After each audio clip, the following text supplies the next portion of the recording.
Alléluia. Nous allons nager, nous allons méditer, nous allons lire Psaume 73. Nous allons commencer au premier verset jusqu'au 16e verset. Je lis la parole du Seigneur. Psaume d'Asaph. Oui, Dieu est bon pour Israël, pour tous ceux qui ont le cœur pur. Pourtant, il s'en fallut de peu que mes pieds ne trébuchent. Un rien de plus et je tombais. J'étais jaloux des arrogants en voyant la prospérité des gens méchants, car ils sont exempts de souffrance. Jusqu'à leur mort, ils ont santé et à bon point. Ils passent à côté des peines qui sont les lots communs des hommes. Ils ne subissent pas les maux qui frappent les humains. Aussi sortent-ils d'arrogance comme on porte un collier et la violence leur parire. Leurs yeux sont pétillants dans leur visage, pleins de graisse, les mauvais désirs de leur cœur débordent sans mesure. Verset 8. Ils sont moqueurs, ils parlent méchamment et sur un ton hautain, menacent d'opprimer. Verset 9. Leur bouche s'en prend au ciel même, leur langue sévit sur la terre.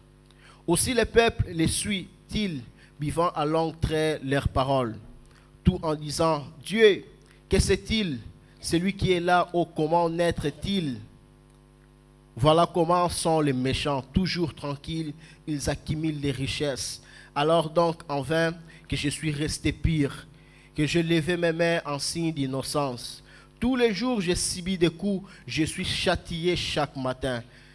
Verset 15, si je disais, parlons comme eux, alors je trahirais tes fils. Le verset 16, je me suis mis à réfléchir, j'ai cherché à comprendre, j'ai trouvé tout cela trop bien injuste. Parole du Seigneur. Alléluia. Je t'invite à méditer ces longs passages avec moi aujourd'hui. Et ce matin, j'allais dire cet après-midi, ce matin, le Seigneur m'a mis à cœur de nous parler, nous tous, sur l'adoration renouvelée. Je disais que vos amens vont encourager la parole du Seigneur. Je disais que ce matin, le Seigneur veut nous parler sur l'adoration renouvelée. Dis à ton prochain qu'aujourd'hui, ton adoration sera renouvelée. Le Saint-Esprit va renouveler l'adoration de quelqu'un aujourd'hui. Alléluia. Là où nous venons de lire, la Bible nous parle de l'histoire d'un grand homme de la Bible. Asaph, pour ceux qui ne connaissent pas, il était un prophète, il était un grand écrivain. Il a écrit plusieurs psaumes qui ont béni et qui continuent à bénir les hommes jusqu'à aujourd'hui. C'était un serviteur à l'époque de David. Cet homme, il aimait l'œuvre du Seigneur. Cet homme, il était disponible à servir son Dieu. Comme je viens de dire, il a écrit plusieurs psaumes qui étaient des cantiques à l'époque. Aujourd'hui, ça nous bénit énormément. Alléluia. Mais cet homme, un jour, il s'est levé le matin, il s'est mis assis et il commençait à parler. Il commence au premier verset que nous venons de lire. Il dit, oui, Dieu est bon pour Israël, pour tous ceux qui ont le cœur pur. Effectivement, notre Dieu, il est tellement bon. Alléluia. Notre Dieu, il est tellement bon. Asaph, il reconnaît la bonté de notre Dieu.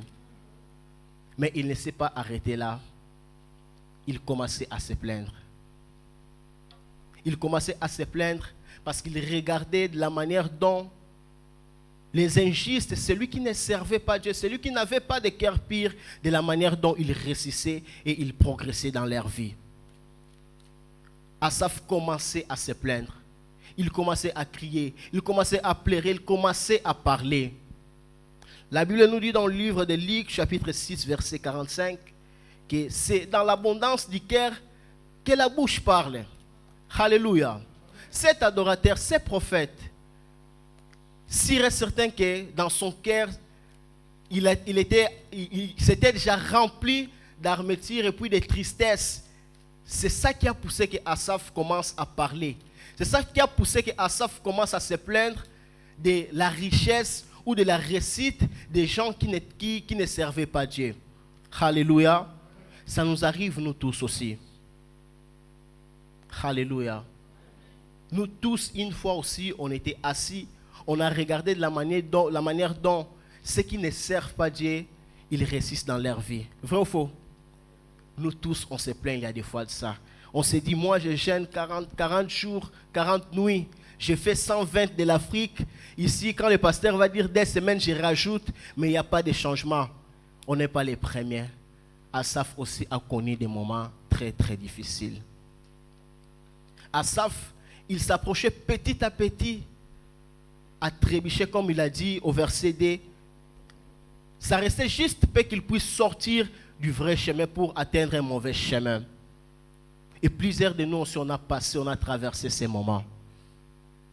Asaph commençait petit à petit à entrer dans la dépression.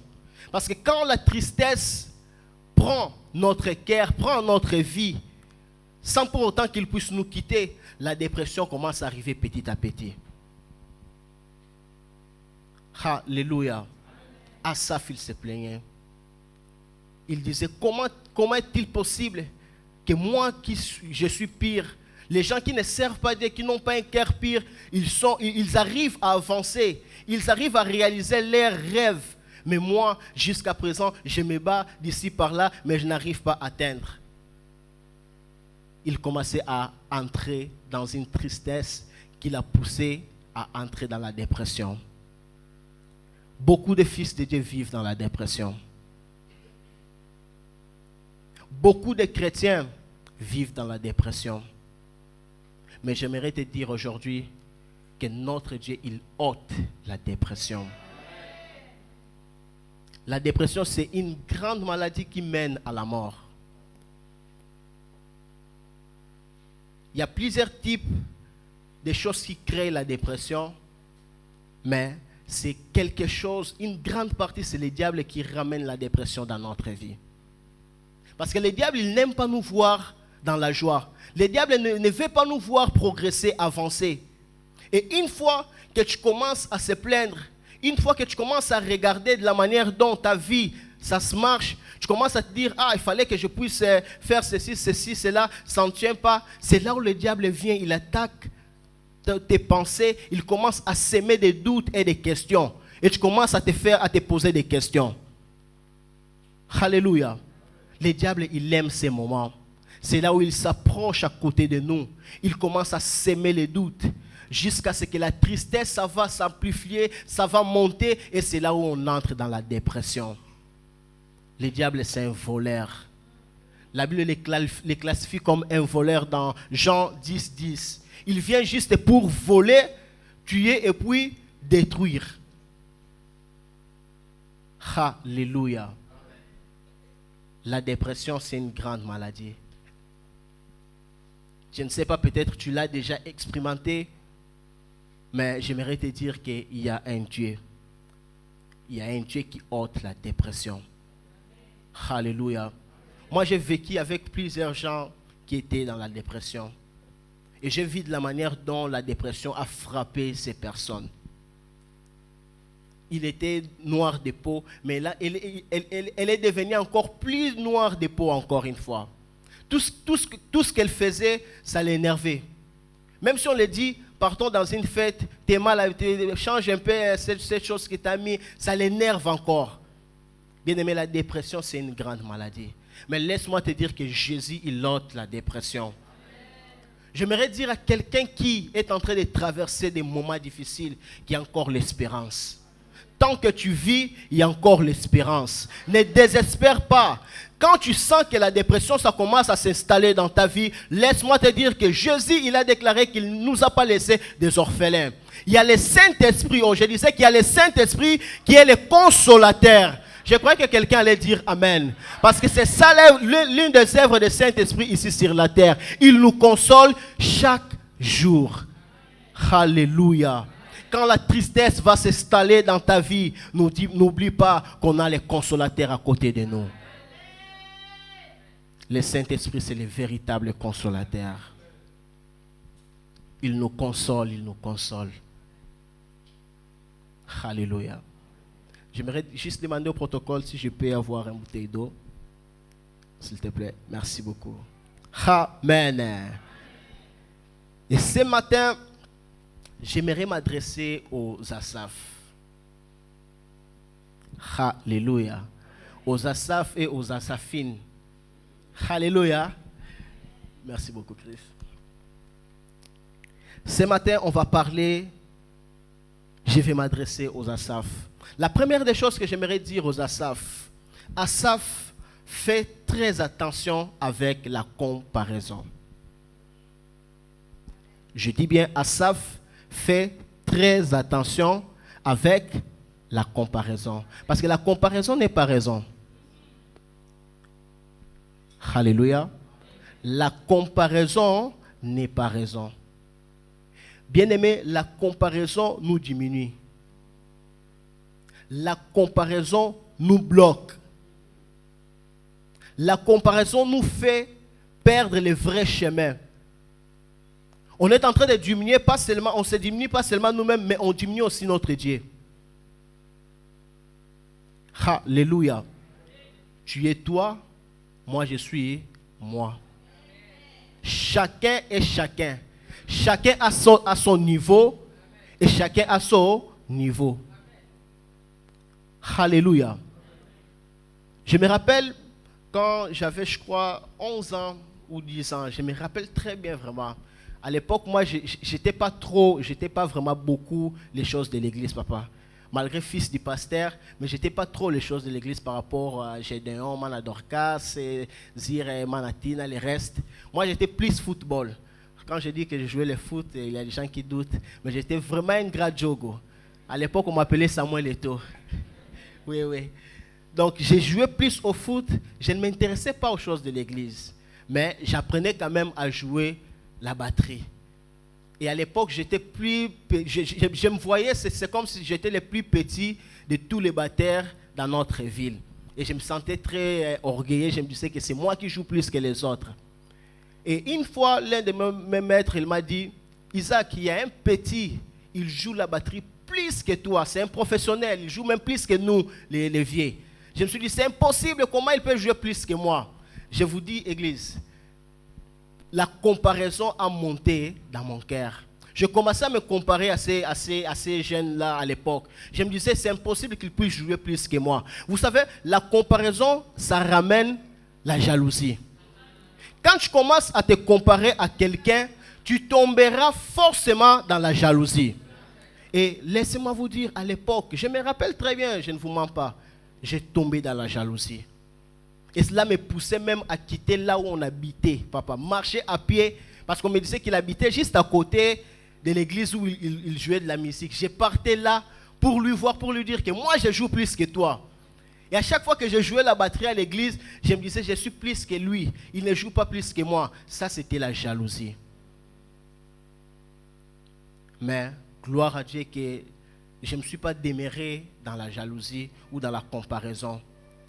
Le Seigneur, quand je le récite à l'âge de 12 ans, bien aimé, la comparaison a quitté automatiquement mon cœur. La comparaison a quitté automatiquement mon cœur.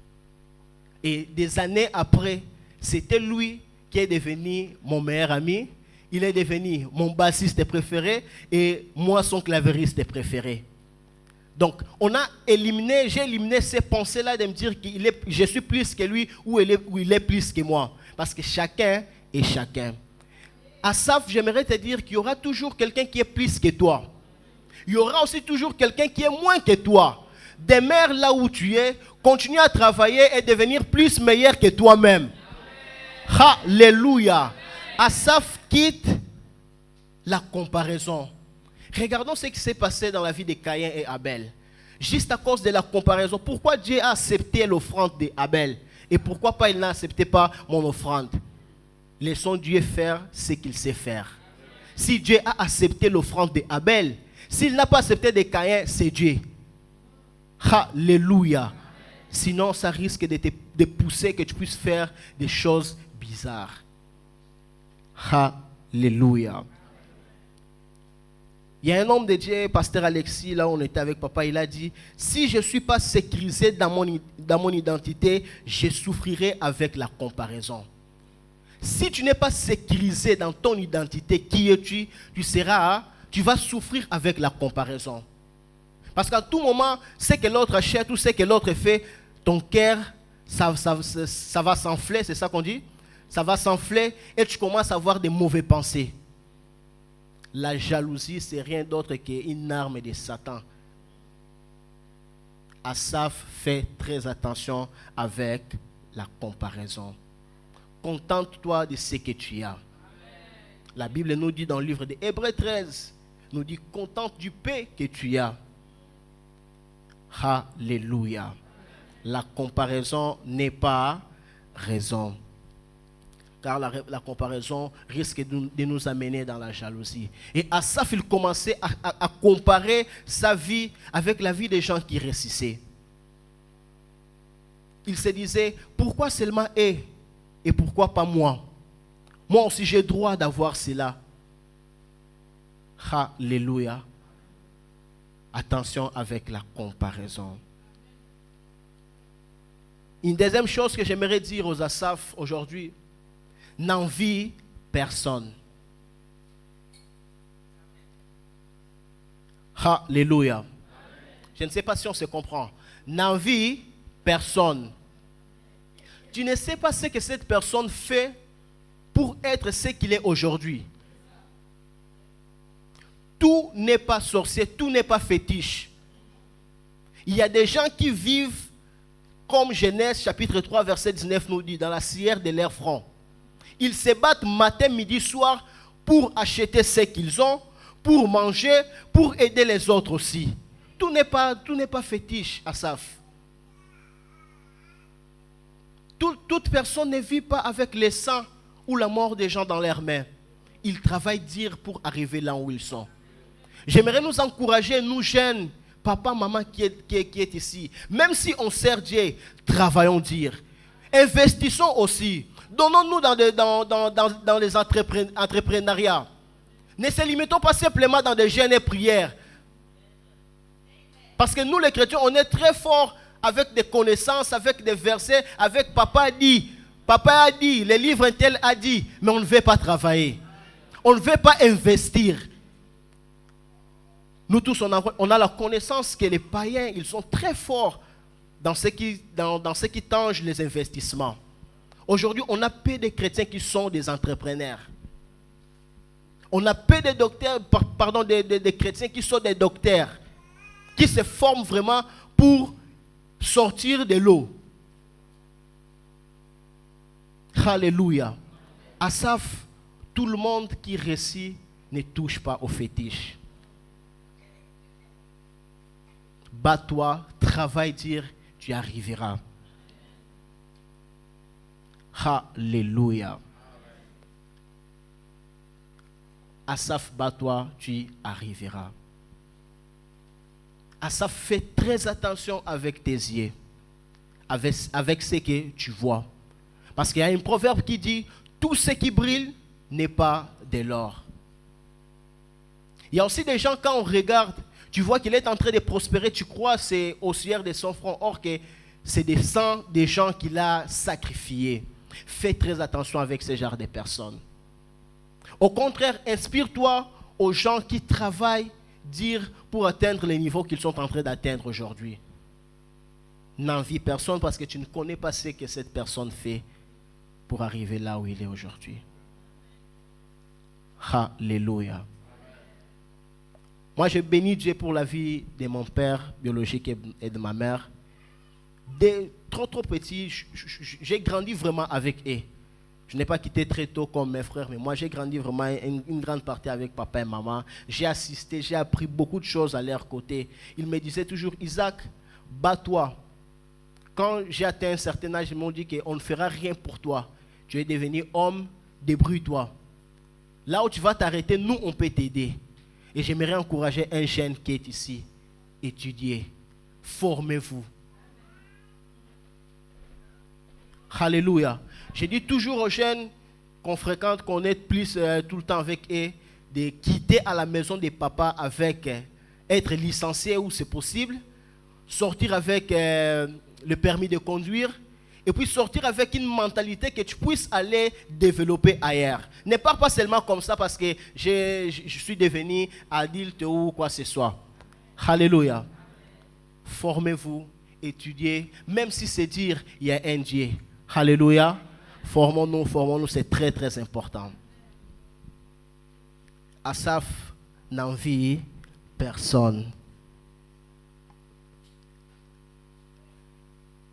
Troisième chose que j'aimerais dire à Asaph.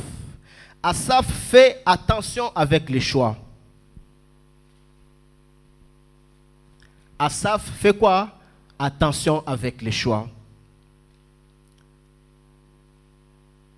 Il y a des choix que beaucoup de gens ont fait. Ça paraît des bons choix ou des beaux choix, mais ça conduit à mort. Il y a des choix que les gens ont optés. Ça paraît des bons choix, mais ça conduit à mort.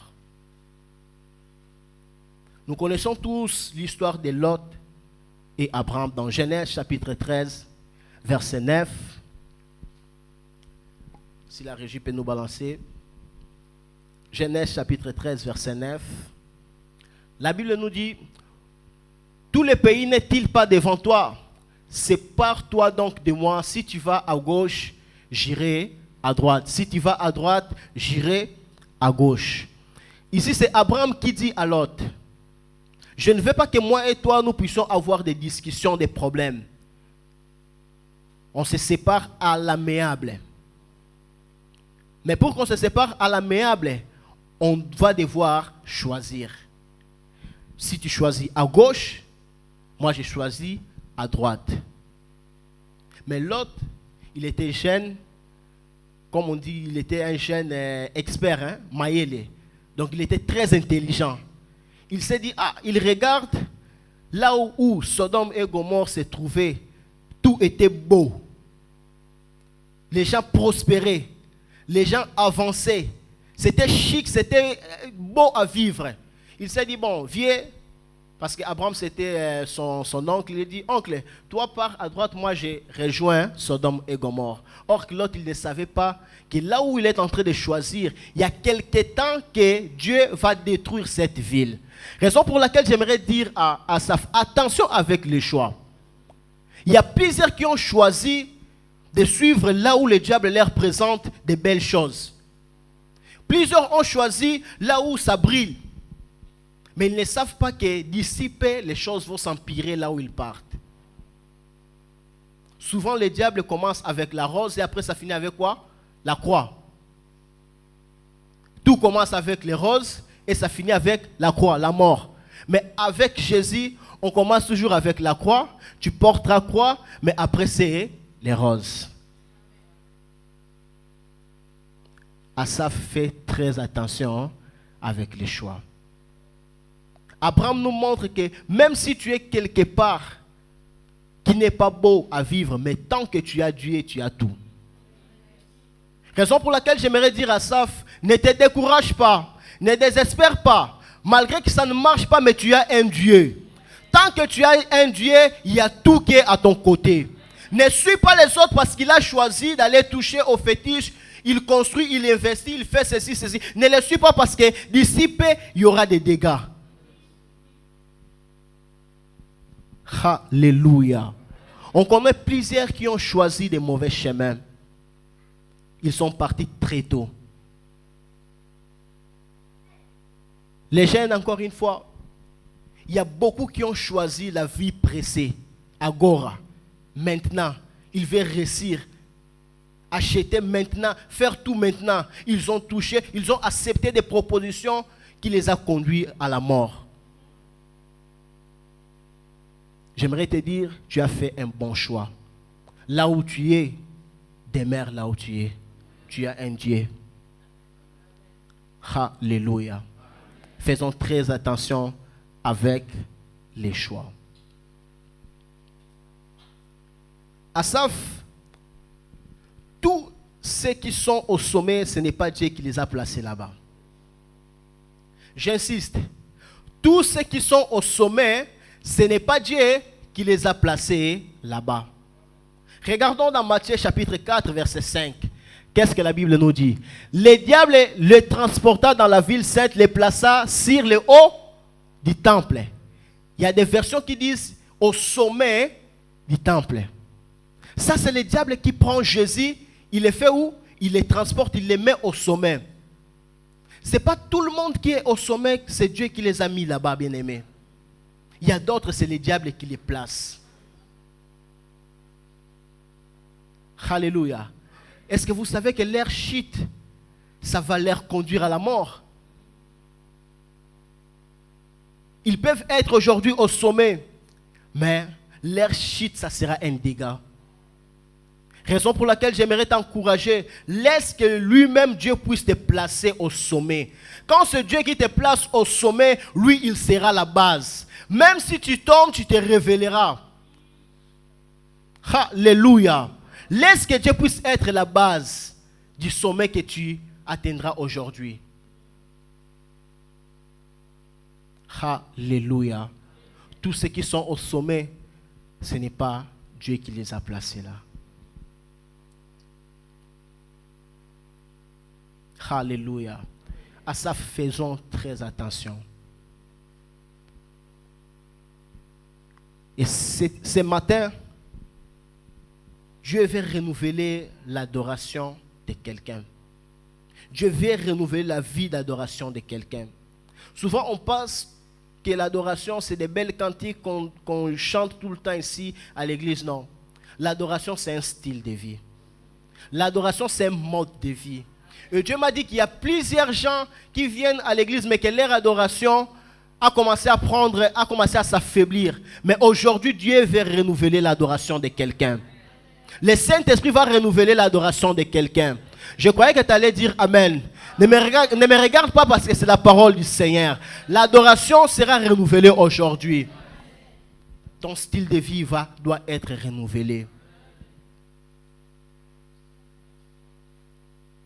La régie va nous balancer Psaume 73, le verset 17 maintenant.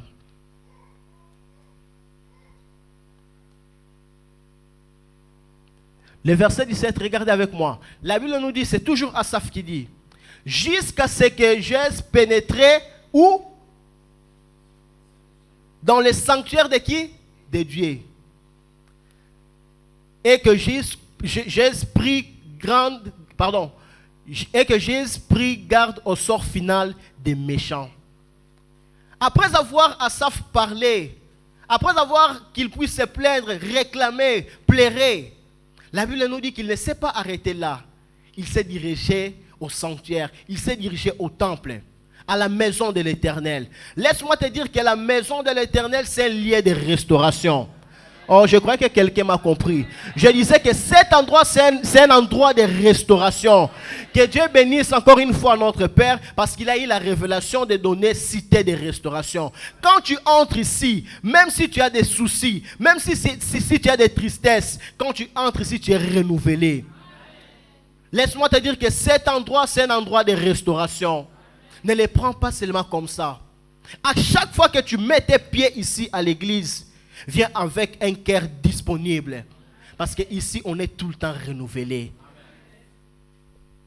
J'ai parlé à un aigle. Ici, on est tout le temps renouvelé. Et quand on sort, on prend un nouvel envol. La maison de l'Éternel nous renouvelle. Raison pour laquelle nous prions que Dieu puisse nous donner un endroit plus grand. Là où on va recevoir des âmes brisées qui entreront ici et être renouvelées, restaurées par la parole du Seigneur, par l'adoration, par la louange, par la prière, par les enseignements. Asaph s'est dit, jusqu'à ce que j'entre dans le sanctuaire de Dieu, il a compris qu'à l'extérieur, il y a des dégâts. À l'extérieur, il y a la mort. Mieux vaut que je reste dans la maison du Seigneur. J'aime David quand il va nous dire dans Psaume 27, verset 4, il dit une chose qu'il veut, c'est d'habiter dans la maison de l'Éternel. Ah, bien-aimé, j'aimerais te dire, aime la maison de l'Éternel. Ne te fatigue pas de venir ici. Si tu restes à la maison, tu connaîtras le pire. Quand la tristesse commence à s'installer dans ta vie, tu peux demander, papa, je vais venir à l'église. Ah, laisse-moi te dire, quand tu entres ici, tu seras restauré. Ça m'arrive plusieurs fois. Il y a des fois, je quitte la maison avec tristesse, je viens à la répétition, juste à la répétition. Je t'invite aussi à participer dans nos répétitions. Il y a la puissance qui se passe, il y a l'onction. Franchement, c'est très, très, très beau notre répétition. Alléluia. Quand j'arrive à la répétition, je parle avec mes sœurs, mes frères. On adore, on chante. Là, je leur dis tout le temps, quand on est à la répétition, ce n'est pas seulement la répétition. C'est un moment de louange, un moment d'adoration. C'est un culte qu'on fait pendant la répétition. Et c'est là que je sens mon cœur apaisé. Quand je rentre à la maison, je vois ma femme. Ah. Alléluia.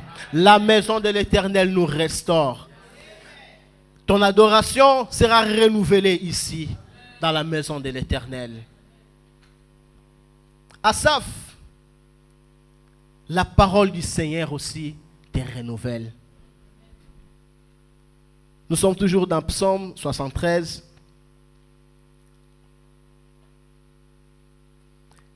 Verset 24. Asaph va nous dire, selon ton plan, tu me conduis, puis tu me prendras dans la gloire. Laisse-moi te dire que la parole du Seigneur nous renouvelle aussi. J'aimerais t'inviter à lire et à relire la parole du Seigneur, à aimer la parole du Seigneur, parce que cette parole crée en nous des espoirs, crée en nous de nouvelles choses. La parole du Seigneur nous renouvelle. Il y a plusieurs versets dans la Bible qui vont mieux que les paroles de tes amis. Je ne dis pas que les conseils, c'est mauvais. On peut toujours tirer des conseils à des bonnes personnes, mais la parole du Seigneur, c'est la meilleure. Asaph, quand il entre, il comprend que les plans, les projets que Dieu a pour lui, ça lui a motivé. J'aimerais te dire que Dieu a un plan pour toi. Même si ce n'est pas encore arrivé, tôt ou tard ça arrivera, parce que lui, il ne ment pas. Je t'invite à aimer la parole du Seigneur, à les lire, à les relire. Tu trouveras des solutions à toutes sortes de problèmes. Tu veux investir, il y a dans la parole du Seigneur. Tu veux les conseils, il y a dans la parole du Seigneur. Pour l'école, dans la parole du Seigneur. Je ne sais pas quoi, tout ça se trouve à l'intérieur. Alléluia. La parole du Seigneur nous renouvelle.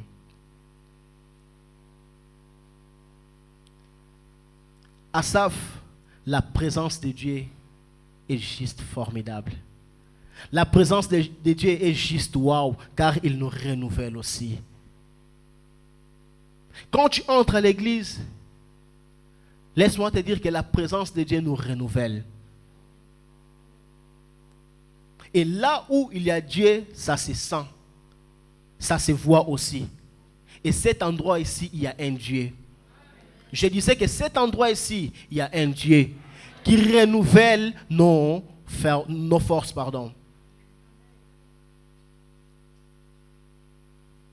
Il y a plusieurs églises, il y a plusieurs endroits. Quand tu entres, tu sens que la présence de Dieu n'est pas là.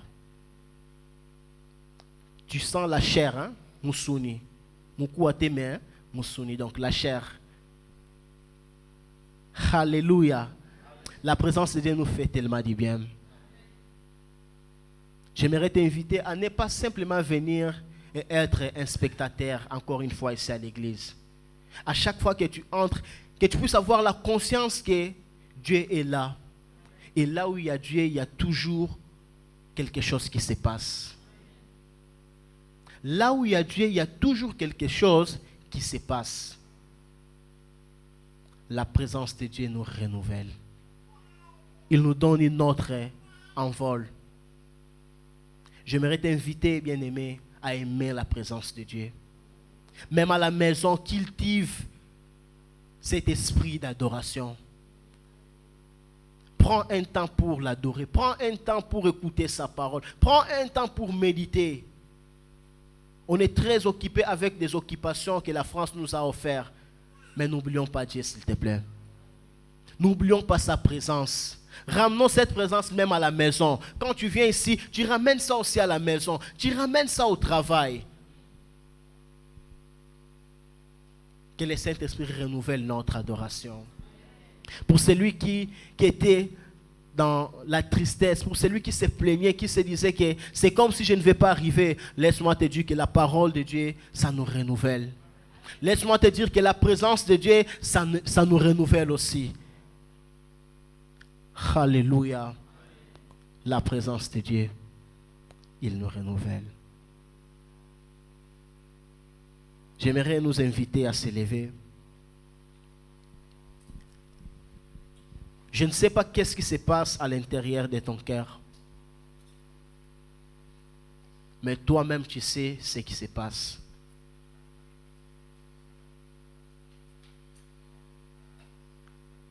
J'aimerais te demander, nous allons prier. La première des choses, tu vas refuser la comparaison. Je disais que tu vas refuser la comparaison. Tu vas dire, je refuse la comparaison. Et tu vas dire que la jalousie qui peut-être s'installait dans ton cœur, que le Saint-Esprit puisse l'ôter, l'enlever. Alléluia. Et tu vas demander que le Seigneur puisse t'aider à garder tes pas dans sa présence, dans le voie qu'il t'a mis. J'aimerais nous demander de prier, d'élever ta voix. Prie vraiment dans ton cœur. Demande que le Saint-Esprit puisse te donner un nouveau cœur, un cœur pire, là où il n'y aura pas la comparaison, là où il n'y aura pas la jalousie. Prions tous au nom puissant de Jésus-Christ. Élève ta voix, prie, prie. Oh Santo Deus, mais uma vez, obrigado pela tua mensagem, eterno Deus. Bendito seja o teu santo nome, Papá, por este momento que o Senhor nos acordou. Obrigado, eterno Deus, pela tua mensagem. Oh Santo Deus.